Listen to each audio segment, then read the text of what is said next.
नमस्कार। किसान आंदोलन को 100 दिन हो गए हैं और इस आंदोलन को जागृत रखने के लिए आए दिन कार्यक्रम हो रहे हैं। आज आपको बता दें, जो वेस्टर्न पेरिफेरल हाईवे है उसको 4-5 घंटों के लिए जाम किया जा रहा है। अंतर्राष्ट्रीय महिला दिवस आ रहा है तो उस दिन किसान महिला दिवस के तौर पे मनाया जाएगा। साथ ही आपको बता दें, जो महिला किसान यहाँ पर मौजूद हैं हमारे बॉर्डर्स पर, टाइम मैगज़ीन में उनकी तस्वीर भी छपी है कि ये किस तरह से 100 दिन से आंदोलन पर बैठी हुई हैं। साथ ही एक तरफ हम देख रहे हैं कि महापंचायतों का दौर है। हमारे देश में 5 राज्यों में विधानसभा चुनाव आने वाले हैं। कई नेता कह रहे हैं, किसान नेता, कि हम कृषि कानून के मसले को इन चुनावों तक भी ले जाएंगे। तो इन 100 दिनों में जो ये आंदोलन चल रहा है, इसने क्या हासिल किया है, आज यही हम समझने की कोशिश करेंगे। तो हम ठीकरी के करीब कानुंदा गांव में मौजूद हैं। हमारे साथ बेहद खास मेहमान हैं। हम देख सकते हैं जोगिंदर उग्राह, पंजाब के किसान संगठन का सबसे बड़ा संगठन है, उसके प्रमुख हमारे साथ हैं। यहाँ पे सुदेश गोयत मौजूद है, टाइम मैगज़ीन में इनकी तस्वीर छपी है। साथ ही हेमंत अत्री मौजूद हैं, वरिष्ठ पत्रकार हैं और हरियाणा की नस नस को पहचानते हैं। साथ ही बिंदु जी भी हैं, ये भी किसान आंदोलन की यहाँ पे नेत्री हैं। और ये सब लोग, आपको बता दें, एक तरह से 100 दिन से जो किसान आंदोलन चल रहा है उस पर नज़र जमाए हुए हैं। तो क्योंकि अंतर्राष्ट्रीय महिला दिवस का उपलक्ष्य भी है, तो मैं सुदेश जी से शुरुआत करूँगी। सुदेश जी, टाइम मैगज़ीन में आप लोगों की तस्वीर छपी, आप भी उसमें थी, आपके गाँव का नाम भी था। क्या कहती है टाइम मैगज़ीन आपके बारे में? मैं ये कहूँगी कि पहली बार किसान महिलाओं को टाइम मैगज़ीन ने अपने कवर पेज पे जगह दी, उसके लिए मुझे बहुत खुशी हो रही है। और महिलाओं के लिए जो महिला दिवस आ रहा है, मैं कहूँगी कि हमारे लिए एक गिफ्ट है महिलाओं के लिए, सभी महिलाओं के लिए। ये नहीं कि जिनका फ़ोटो आया है उनका नहीं, सभी किसान बहनों का, जो 100 दिन से यहाँ लगातार जुड़ी हुई हैं, सड़कों पे किसानों के साथ कंधे से कंधा मिलाकर संघर्ष कर रही हैं और घर का काम भी संभाल रही हैं। जो बहनें जिनके हस्बैंड यहाँ बॉर्डरों पे बैठे हुए हैं, उनका काम घर पे डबल हो गया, वो खेत को भी संभाल रही हैं। खेतों में गेहूं में पानी लगाना था तो उन्होंने कहा कि आप बॉर्डरों पे डटे रहें, पानी हम गेहूं में खुद लगाएंगे, जब तक कानून वापस नहीं हो जाते घर वापस नहीं आना। बिंदु जी, ऑक्सफैम की एक रिपोर्ट कहती है कि हमारे जो ग्रामीण भारत है, 85% जो महिलाएं हैं वो खेतों में काम करती हैं, लेकिन केवल 13% के पास ही ज़मीन है। और महिलाओं को तो किसान का दर्जा भी हासिल नहीं है ना? तो आप लोगों की क्या कहते हैं? आप लोग इस आंदोलन में जब शामिल होते हैं तो कैसे आप महिलाओं को एकजुट रखती हैं? जो महिलाओं हैं, काम करती है 85% खेतों में, मजदूर और किसान औरतें, उनके पास ज़मीन नहीं है। और 13% के पास ज़मीन है, वो भी उच्च घराने की औरतें हैं जिनके पास ज़मीन है। और जो आम किसान और महिलाएं हैं, उनके पास ज़मीन नहीं है। वो खेत का काम भी करती है और घर का काम भी करती है, मशक्क़त करती है, पर उसे ये हक नहीं मिलता। इस करके हम इस आंदोलन में उनको इस करके लेके आए हैं, या इस करके जत्थेबंद कर रहे हैं कि वो जितनी दबाई हुई है, जितना जबर है, उसको इस समाज में दबाया गया है, दूरी गुलामी की शिकार है, हम उसके साथ वितकरा होता है। हमारी जत्थेबंदी ये कहती है कि जे आपने मुक्ति हासिल करनी है और अपनी थां बनानी है तो जमाती आंदोलन है, जो किसानों के, मजदूरों के, ज़मीन जो कृषि कानूनों के खिलाफ भी आंदोलन चल रहा है, इसमें औरतों का शामिल होना अति ज़रूरी है। जब उन्हें ये पता चलेगा कि हमारे खेत हमसे छीने जाते हैं, जो उनके पति के नाम है, वो उनसे गेहूं आता है, जो भी फसल आती है उनके घर में आती है, उसका गुजारा होता है। ज़मीन ना रही तो उनकी हालत औरतों की और भी ज़्यादा होनी है। जैसे ज़मीन कम होने से कर्ज चढ़ता है, खुदकशी होती है, तो वो किसान खुदकशी कर जाता है, उसका जो वजन है वो महिला पे पड़ता है। बिल्कुल, आपने जो कहा कि किस तरह से अपनी आप लोग उपस्थिति दर्ज कराने के लिए यहाँ पर मौजूद हैं। उग्राह जी, महिलाओं की मौजूदगी कितनी अहम है और कितने आपके आंदोलन को मजबूती दे रही है? देखिए मैम, जितनी बड़ी ये लड़ाई है, सरकार के साथ हमारी बेमेची टक्कर है। सरकार कारपोरेट घरानों के हाथों से उनके पक्ष की बात करती है, उनके लिए कानून बनाती है। जी, जितनी बड़ी लड़ाई है, हमारी जत्थेबंदी इस बात को समझती है कि हम अकेले नहीं जीत सकते। जब तक ये लड़ाई परिवारिक लड़ाई नहीं बनती, तब तक ये लड़ाई जीती नहीं जा सकती। परिवार के बच्चों को, परिवार की महिलाओं को इस बात का पता होना चाहिए कि हमारा भाई, हमारा पति किस बात के लिए संघर्ष कर रहा है। वो जब तक आंदोलन में नहीं आएंगी तो उनको क्या पता चलेगा कि कानून कितने खतरनाक है और कैसे खतरनाक है। इसलिए उनका आंदोलन में आना इसलिए भी ज़रूरी है कि सरकार की पॉलिसी के बारे में उनको जानकारी हो। इसके लिए भी ज़रूरी है कि इतने बड़े अटैक का सामना अकेले मर्द नहीं कर सकते, महिलाओं को साथ चलना होगा। क्योंकि इतिहास गवाह है, जब भी किसी सरकार ने किरती लोगों के ऊपर जबर किया है तो महिलाओं के और औरतों के और नौजवानों के सहयोग के बगैर, मजदूरों के सहयोग के बगैर कोई भी लड़ाई जीती नहीं जा सकती। उग्रा जी, जो महिलाएं हैं उनको हमारे पूरे देश भर में किसान का दर्जा नहीं मिला हुआ है, और जब आप लोग सरकार से बात भी करने जाते हैं तो आप एक महिला जो कविता है बेंगलोर की, मैंने उनसे बात की थी, वो भी जाती हैं, सिर्फ एक महिला हैं। तो ऐसे में महिलाओं को भी जो ज़मीन पर काम करती हैं उनको भी वो किसान का दर्जा मिले, और जब कभी मुआवजा हो तो एक महिला को भी मिले, सिर्फ उसके पति या भाई या पिता के नाम पर ना मिले। इसके ये भी प्रयास आप लोगों के हैं जिस पे आप काम कर रहे हैं? देखो मैम, ये सामाजिक बुराई है हमारी। एक औरत को बराबर का दर्जा ना देना, बराबर का अधिकार ना देना, औरत को ये समझना कि ये हीनी है, इसको लड़ना नहीं आता, ये लड़ना नहीं जानती, ये लड़ नहीं सकती। ये एक सामाजिक बुराई है, सामाजिक कुरीति है जिसको दूर करने की ज़रूरत है। बिल्कुल। हेमंत जी, आपके नज़रिए में महिलाओं की उपस्थिति हम सब जानते हैं मजबूती दे रही है, और आज भी हम ये देखिए ये कार्यक्रम कर रहे हैं, लेकिन कितना और इससे बल मिलता है आंदोलन को इनकी मौजूदगी से? देखिए निधि जी, महिलाएं इस पूरे आंदोलन की अगर मैं सूत्रधार कहूँ तो इसमें कोई मतलब अतिशयोक्ति नहीं होगी। अकेली अगर महिलाएं, चाहे वो घर का मोर्चा संभाल रही हैं, चाहे वो या बॉर्डर का मोर्चा संभाल रही हैं, चाहे वो खेत का मोर्चा संभाल रही हैं, वो अपने आप में एक ऐतिहासिक चीज़ हो रही है। क्योंकि कुछ चीज़ें हैं जैसे खेतों में पानी लगाना है या कटाई करनी, महिलाएं बीच का काम तो कर लेती हैं, लेकिन ख़ासतौर पे जैसे पानी लगाना है या फसलें काटना है और फसलें निकालना है, हार्वेस्टिंग जिसको हम बोलते हैं, तो उसमें मेन रोल पुरुषों का ही रहता है। इस बार महिलाओं ने वो रोल भी ले लिया है, तो इसके लिए तो ये बधाई की पात्र है। आई salute them for their courage and for their dedication. इसमें निधि जो असली सवाल है ना, वो कुछ और है। जैसे आपने शुरुआत की टाइम मैगजीन की, ये आंदोलन 100 दिन क्यों चला? टाइम मैगजीन, बाहर की मैगजीन कवर पेज पे सुदेश जी को फ्रंट पेज पे स्टोरी दे रही है, क्या हमारे देश में मैगजीन्स नहीं है? क्या हमारे देश में और चैनल्स नहीं है?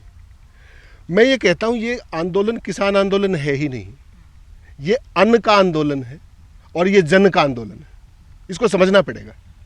और अगर आप आंकड़ों पे जाएंगे, इस देश के आर्थिक आंकड़ों पे, 138 करोड़ आबादी है इस देश की, और ये लड़ाई 132 करोड़ की है।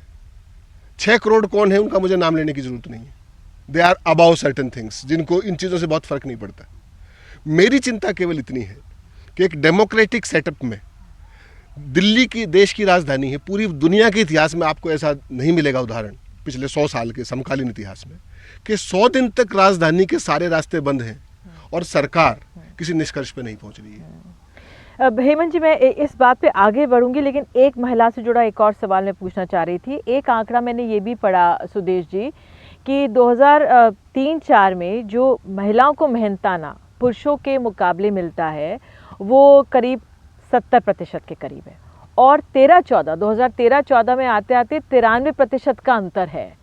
तो ये मेहनताना में जो इतना, हालांकि यह हर काम में है, ये सिर्फ किसानी में भी नहीं है, ये महिला पुरुषों के तनख्वाह में, मेहनताने में अंतर हर जगह है, हर क्षेत्र में, लेकिन इतना मेहनताने में अंतर, इस पे क्या विचार है आप? मैं ये कहूँगी कि हमारा देश पुरुष प्रधान देश है, और ख़ासकर हमारे हरियाणा में देखा जाए तो वहाँ पे भी महिलाओं को हमेशा ये सोचते हैं कि वो सिर्फ चूल्हा चौकी के लिए हैं या फिर बच्चा पैदा करने के लिए हैं।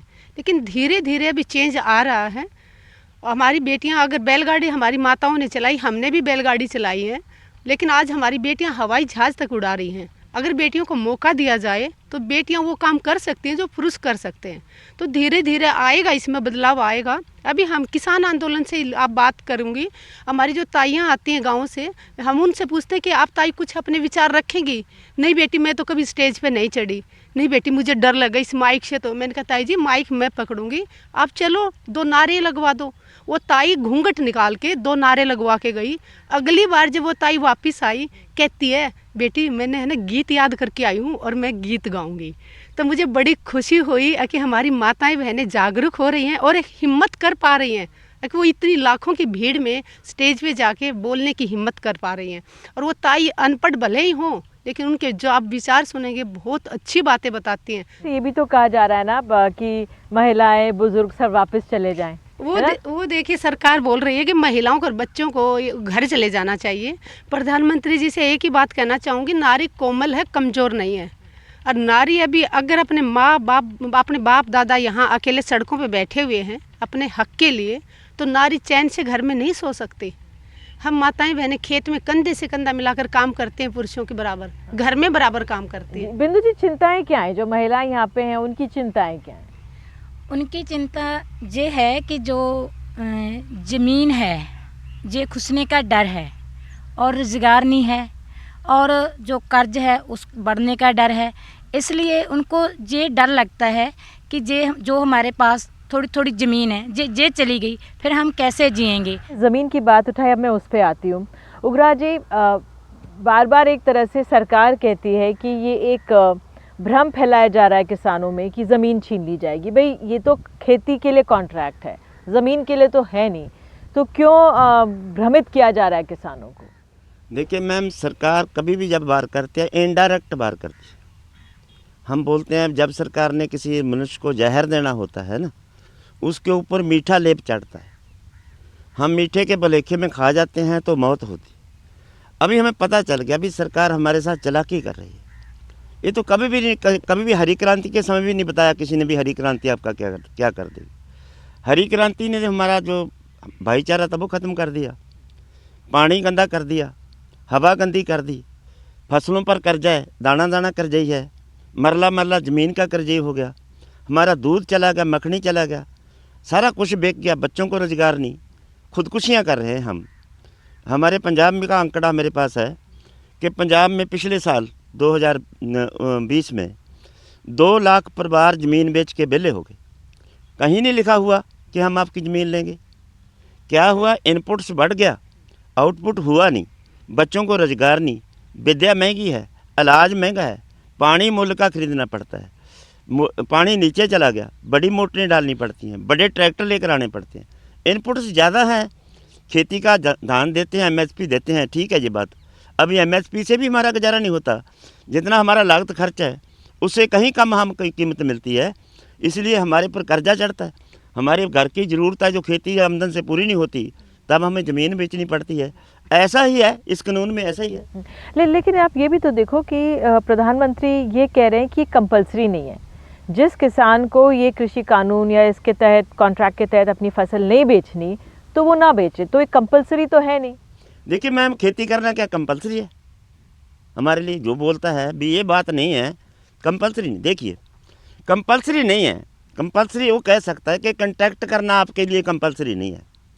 जब आपने इस हमारी मंडी मार्केट है, सरकारी मार्केट के बराबर में पैरेलल में एक प्राइवेट मार्केट ला ली, तो प्राइवेट प्लेयर 5, 10, 20 रुपया हमें ज़्यादा देगा, तो ज़्यादा देगा, प्राइवेट मार्केट में माल जाएगा तो सरकारी मार्केट में माल नहीं आएगा, आड़तिया नहीं बचेगा, मार्केट कमेटी नहीं बचेगी, ट्रक यूनियन नहीं बचेगी, लेबर नहीं बचेगी, कितने फूड के जो गोदाम हैं हमारे, फूड प्रोटेक्शन भी नहीं बचेगी।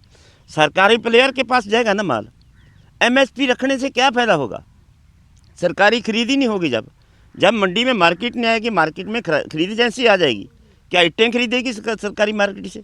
जब अनाज ही ना हुआ, 2 साल में ऐसा होगा, तीसरे साल में मार्केट कमेटी फेल, ये आड़तिया भी फेल, और ये खरीद एजेंसी भी नहीं आएगी, लेबर वाला भी फेल, सारे का सारा फूड प्रोटेक्शन को, पीडीएस को भी खतरा हो जाएगा। 86% जो लोग पीडीएस के साथ गुजारा करते हैं, जिनका सरकारी आंकड़े बताते हैं कि एक आदमी का आमदन एक रोज़ का 20 रुपया है, वो लोग कैसे बचेंगे?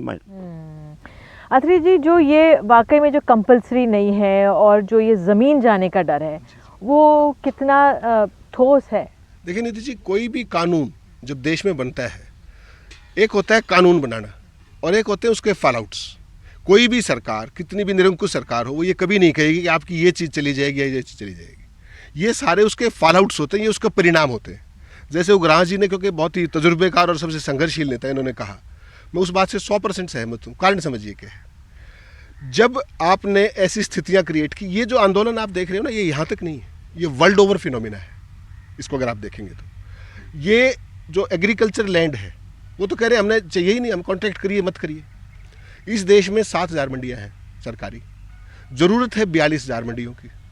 आप सरकारी मंडियाँ कितनी बढ़ाएंगे? हर साल 5,000 दावा है आपका बजट के अंदर, वो कितनी बनेंगी आप भी जानते हैं, सारा देश जानता है। 73 साल में जब 7,000 बनी हैं तो 5 साल में 5,000 कैसे बनाओगे, 1 साल में कैसे बनाओगे? सवाल ये नहीं। एक ताज़ा से सबसे नवीनतम उदाहरण हिमाचल प्रदेश का है। वहाँ सेब का प्रोडक्शन होता है एज यू नो। वहाँ किसान का सेब 20 रुपये किलो बिकता था। 2 साल से एक औद्योगिक घराना, प्राइवेट में नाम किसी का लेता नहीं हूँ, पिछले साल उन्होंने 22 रुपये वो लिया। 20 का रेट था सरकारी MSP, उन्होंने 22 का लिया। इस साल उन्होंने 25 का लिया। सेब जब तैयार होकर आपके गोदाम में चला गया, आपने उसमें क्या वैल्यू एडिशन किया? मैं बताता हूँ आपको। उस पर एक स्टिकर लगा हुआ है उस फर्म का, और वो सेब 150 से 200 रुपये किलो बिक रहा है। आप मार्केट में कहीं भी देख लीजिए। काउंटर सवाल ये कि एक मिनिमम सपोर्ट प्राइस तो मिल रहा है ना हमारे किसान को, वो तो मिलेगा। दीदी जी बड़ा अच्छा सवाल है। नहीं तो मैं इसका इसलिए पूछ रही हूँ कि नहीं तो फिर हमने बहुत तस्वीरें भी देखी हैं कि एप्पल या टमाटर या सब्जियाँ बर्बाद हो रही हैं, किसानों को बिल्कुल पैसा नहीं मिल रहा है, 1-2 रुपये मिल रहा है, फिर वो सड़कों पर फेंक रहे हैं। दूध हमने देखा है। तो अगर कोई सुनिश्चित करके ले रहा है तो उसमें क्या? निधि जी बहुत अच्छा सवाल है। इस देश के अंदर 9% सरकारी खरीद होती है। अगर एक देश के अंदर 1 क्विंटल गेहूं पैदा होता है पूरे देश में, उदाहरण के तौर पे, सरकारी खरीद MSP पे केवल 9% है, यानी कि 9 किलो बिकता है। 91 किलो का वो हाल होता है जो आप बता रही हैं। वाकई में जो ये परेशानियां हैं वो हम समझ रहे हैं। अब हमारे देश में चुनाव भी हैं 5 राज्यों में, तो क्या इस किसान आंदोलन का असर इन चुनावों में होगा? उसको भी हम समझने की कोशिश करेंगे। एक छोटा सा हम लोग ब्रेक ले लेते हैं, ब्रेक के बाद लौटेंगे, बने रहिए हमारे साथ।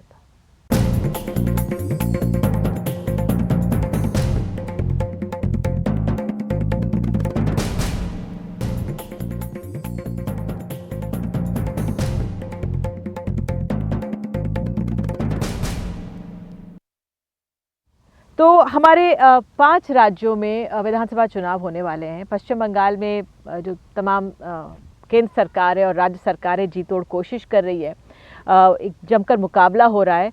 नंदीग्राम का मुझे याद आ रहा है क्योंकि ममता बनर्जी नंदीग्राम से चुनाव लड़ने वाली हैं, और जब 2006-07 में यहाँ पर नंदीग्राम का पूरा हिंसा हुई थी, उसके बाद वो सत्ता में आई थी और वाम दलों की 34 साल की जो सरकार थी उसको उन्होंने हराकर वो सत्ता में काबिज हुई थी। तो नंदीग्राम का जो मसला था वो SEZ से जुड़ा हुआ था, किसानों से जुड़ा हुआ नहीं था, लेकिन ज़मीन से जुड़ा हुआ था।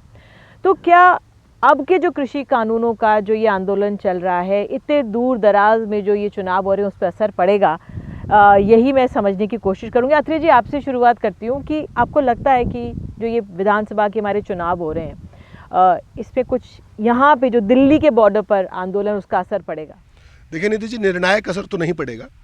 उसका कारण है, अगर इस आंदोलन को जितनी इसकी भयावहता है, जितना इसका आकार है, जितना इसका फैलाव है, अगर उस प्रोपोर्शन में कहीं मीडिया कवरेज मिलता तो निश्चित तौर पे एक रूलिंग पार्टी पे भी दबाव आता और पूरे देश में एक माहौल भी बनता। आज जो देश में जो मल्टीप्लायर इफेक्ट जो मीडिया का था वो कहीं ना कहीं गायब है। ईमानदारी की बात तो ये है। जहाँ तक बात है तमिलनाडु की, केरला की, तमिलनाडु के किसान, आपने देखा होगा, ध्यान होगा आपको, दिल्ली में आए थे जंतर मंतर पे, 40 दिन बैठ के चले गए, ना वो भाषा से कनेक्ट कर पाते थे, ना कुछ, उसका कुछ हुआ नहीं। हर प्रदेश के अंदर किसानों का डिस्ट्रेस है, इसमें कोई शक नहीं है। उग्रहा जी, आप कैसे देख रहे हैं जो ये चुनाव है? कई किसान नेता कह रहे हैं कि हम इन राज्यों में जाके पंचायतें लगाएंगे, कई नेता कह रहे हैं तो ऐसी इसकी कोई ज़रूरत नहीं, आवश्यकता नहीं है। आप कैसे देख रहे हैं? देखिए मैम, हर राज्य की भूगोलिक स्थिति हम अलग अलग होती है। जो ये कानून है जो यूपी, पश्चिमी यूपी, हरियाणा और पंजाब में, कुछ हिस्सा राजस्थान का, इसको प्रभावित करते हैं, जो इनकी भूगोलिक स्थिति उन राज्यों से अलग है। जो लोग हमारे साथी किसान लोग जाकर बंगाल में प्रचार करने के लिए जा रहे हैं, दूसरी स्टेटों में जहाँ पर चोन है, इसलिए जाना तो ठीक है कि वो लोग, सरकार जो केंद्र में सरकार अभी राज कर रही है, वो किसानों के साथ किस किस्म का धक्का ज़बरदस्ती कर रही है, उन कित्ते को कैसे बर्बाद कर रही है, उनकी नीति क्या है, क्या क्या नीति आ रही हैं, कैसे विश्व व्यापार संस्था की नीतियों के साथ सहयोग कर रहे हैं, कैसे विश्व व्यापार संस्था की नीतियों को हमारे ऊपर लादा जा रहा है। ये बात का के लिए, उनको अवेयर करने के लिए, उनको अपनी बात बताने के लिए, उनके अंदर केंद्र सरकार की हुकूमत के ख़िलाफ़ गुस्सा भरने के लिए तो जा सकते हैं, लेकिन अगर कोई हमारा आगू या कोई जथेबंदी ये कहने के लिए जाती है कि इनको वोट मत पाओ, इनको पा दो, तो हमारा इससे सहमति नहीं है।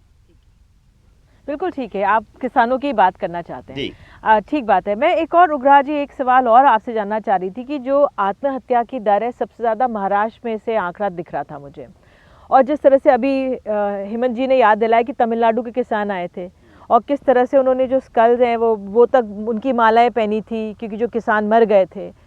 तो जो वो किसान आए थे वो बैठ के गए, उनको तब हमने भाषा की मुश्किल थी तो उनको साथ इतना नहीं दिया था। अब भले ही ये आंदोलन ऐसा लग रहा है कि बस ये उत्तर भारत के कुछ राज्यों से ही जुड़ा है, आपने भी नाम ही ले दिया, क्यों इससे पूरे देश भर के किसान नहीं जुड़ पा रहे? क्यों ऐसा नहीं दिख रहा? अगर भले ही सब ना दिखाएं, कोई तो दिखा ही रहा है, लेकिन ऐसा क्यों हमें भी लग रहा है कि पूरा देश का किसान नहीं जुड़ रहा? देखो मैम, एक तो भूगोलिक स्थिति का सवाल है, उसका सवाल भी है, लेकिन कुछ एक इशू ऐसे हैं जैसे अभी उठा है बात एमएसपी का बात। एमएसपी की बात अभी इस बार इस आंदोलन में जोर से आई है। एमएसपी पश्चिमी यूपी, हरियाणा और पंजाब, इस राज्यों में मिलता है, और भी थोड़ा अभी परसेंटेज कम गया, 6 से 16%। अभी हम सभी राज्यों में सभी जिनसों के ऊपर 100% एमएसपी की बात करनी हो तो बहुत बड़ी बात है, बड़ी लड़ाई है। अभी बड़ी लड़ाई को हमने हाथ डाला है, सारी स्टेटों में इसकी बात चली है, कर्नाटका में, महाराष्ट्र में, मध्य प्रदेश में और बिहार में, पश्चिमी बंगाल में, इधर लेकर जाएंगे गुजरात वगैरह में, ये बात चली है, बड़ी बात है। लेकिन ये नहीं कहा जा सकता तमिलनाडु की लड़ाई के साथ ये लड़ाई और खुदकुशियों की लड़ाई है। खुदकुशी का तो हमारे पंजाब में की अवस्था क्या है, यानी एक दिन में 2 आदमी की खुदकुशी होती है पंजाब में, यानी सभी सबसे आगे चला गया। दुखद है। तो चलिए, मुझे एक ब्रेक लेने के लिए कहा जा रहा है, ब्रेक लेंगे और ब्रेक के बाद जो अंतर्राष्ट्रीय समुदाय में किसान कानूनों को लेकर या किसानी को लेकर क्या बदलाव आ रहे हैं उस पर गौर करेंगे, और अंत में ये कि हासिल क्या हुआ है इन 100 दिन में, एक छोटे से ब्रेक के बाद।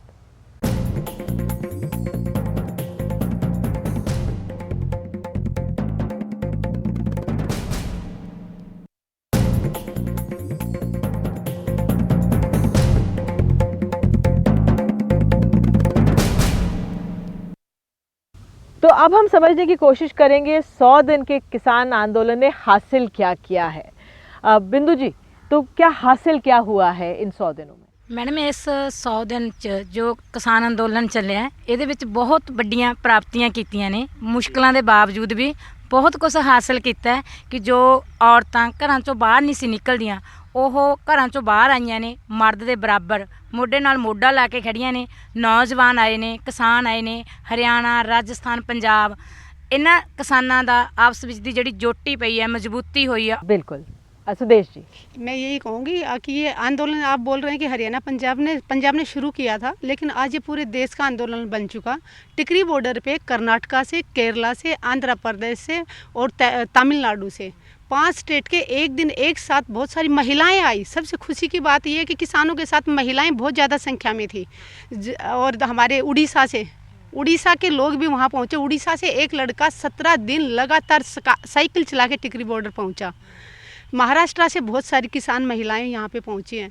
तो मैं कहूँगी कि हम जाग चुके हैं अपने हक़ के लिए। 70 सालों में पहली बार किसान अपने हक़ के लिए लड़ाई लड़ रहा है, और ये हमारी जीत की निशानी है। हमारी जो एकता है, हम शांति से, अनुशासन से, जो 3 महीने से अनुशासन में बैठे हुए हैं, ये हमारी जीत की निशानी है। बिल्कुल, ये सबसे बड़ी चिंता होगी उग्रा जी सरकार के लिए कि इतना शांतिपूर्ण तरीके से ये आंदोलन चला। आपको लगता है ये सबसे बड़ी, एक बहुत बड़ी उपलब्धि है? यही सबसे बड़ा आंदोलन का सबसे बड़ा इसकी कामयाबी इसी बात में है कि ये पीसफुल आंदोलन है। इतनी बड़ी संख्या में पीसफुल रहना हमारे लिए सबसे ये शुभ शगन है। हम इसलिए समझते हैं कि हम जीत के बहुत नज़दीक हैं। आप हैरान होएंगे कि हमें इस आंदोलन में सबसे ज़्यादा हमने क्या जीता है। हमने हरियाणा यूपी के भाईचारे का प्यार जीता है, हमने इनका मान जीत लिया। हमारे लिए सबसे बड़ी प्राप्ति है। हमें इतना प्यार मिला है इनसे, जो प्यार हमें भूला नहीं जा सकता, जो जिसके लिए हमें हमारी ज़रूरत थी।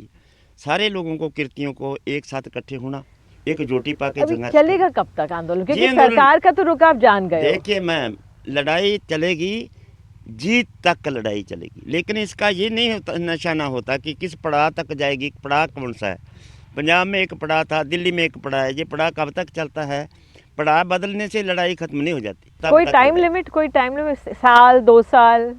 देखिए मैम, ये लड़ाई के मैदान में लिमिट क्या होती है? ये तो फैसला करेगी जनता की कलेक्शन है, जनता का कट है, जनता का सहयोग है, कितना मिलेगा उतनी जल्दी खत्म हो जाएगी। ठीक है, हेमंत जी क्या उपलब्धि रही? देखिए निधि जी, मैं तो आज़ादी के बाद इस आंदोलन को आज तक का सबसे बड़ा आत्म अनुशासन का पर्व मानता हूँ। ये आंदोलन नहीं है, ये एक पर्व है। और किसान आंदोलन की जीत में, अन आंदोलन की जीत में, इन्होंने अपने मुद्दों पे जीत तो अभी बाकी हासिल होनी है, लेकिन उन्होंने लोगों का और देश का और दुनिया का दिल जीत के दिखाया है। और अंतर्राष्ट्रीय उसमें देखिए, जो स्पेन में जिस तरह से अभी एक कानून आ गया है कि जो कॉस्ट ऑफ प्रोडक्शन है उससे कम होना ही नहीं चाहिए, जो अंतर्राष्ट्रीय जगत में जो कृषि को है उस लिहाज से आप थोड़ा हमें बताइए कहाँ पर आंक रहे हैं? देखिए निधि जी, बहुत ही वाजिब सवाल है। और अगर आप देखेंगे पूरे वर्ल्ड ओवर फिनोमिना, हिंदुस्तान के अंदर जोत कितनी है? 1 से 1.5 एकड़ 2 एकड़। अमेरिका के अंदर आपको हैरानी होगी, यहाँ जितने लोग बैठे हैं, दुनिया का सबसे बड़ा जमींदार कौन है आपको पता है? Bill Gates. 2,69,000 एकड़ ज़मीन उनके पास है। उसके बाद एक स्कॉट फैमिली है, 1,90,000 एकड़ फैमिली, इंडस्ट्रियल हाउसेज है। मेरा कहने का सबब यह है, अमेरिका के अंदर यही स्थितियाँ थी। हालांकि अमेरिका हमसे 5 गुना बड़ा देश है और हमसे 1/5 आबादी है। उसके बावजूद भी जो छोटा किसान था, 10 एकड़ 20 एकड़, वहाँ 10 एकड़ 20 एकड़ 100 एकड़ को भी छोटा मानते, तो वहाँ पे एक चीज़ चली, ग्रो बिग और गेट आउट। और हालत ये हुई कि सारे किसान गॉट आउट। और अब वहाँ पर बड़े बड़े औद्योगिक घराने और कॉरपोरेट्स वो सारे के सारे खेती कर रहे हैं। यही हाल पूरे यूरोप का है। ये जो मॉडल है एग्रीकल्चर के कॉरपोरेशन का, आज तक दुनिया में सफलता का एक भी उदाहरण पूरे वर्ल्ड ओवर नहीं है। ये रिकॉर्ड की बात है, कोई भी आकर इस पर बहस कर सकता है कि corporatisation of agriculture has never paid to the farmers. किसान अपने नस्ल और फसल बचाने की लड़ाई लड़ रहा है और ये सरकार के हाथ में कि सरकार कब इसको ख़त्म करना चाहे। किसान आखिरी सांस तक लड़ेगा जब तक सरकार कानून वापस नहीं ले लेती, एमएसपी पे कानून नहीं बना देती। बिल्कुल सुदेश जी, आप ही की बात पे समाप्त करते हैं। आप दोनों, आप सब लोग जुड़े यहाँ पर, बहुत बहुत धन्यवाद। और एक तरह से मैं कह सकती हूँ, ये तपती हुई धूप में आप लोग तपस्या कर रहे हो। ये किसानों की जो तपस्या है कब तक चलेगी, इस पर हम सबकी नज़र रहेगी। और टिकरी बॉर्डर से आज के लिए इतना ही। हमारे किसान आंदोलन का आप देख सकते हैं आज 100वां दिन है। इसी के साथ नमस्कार।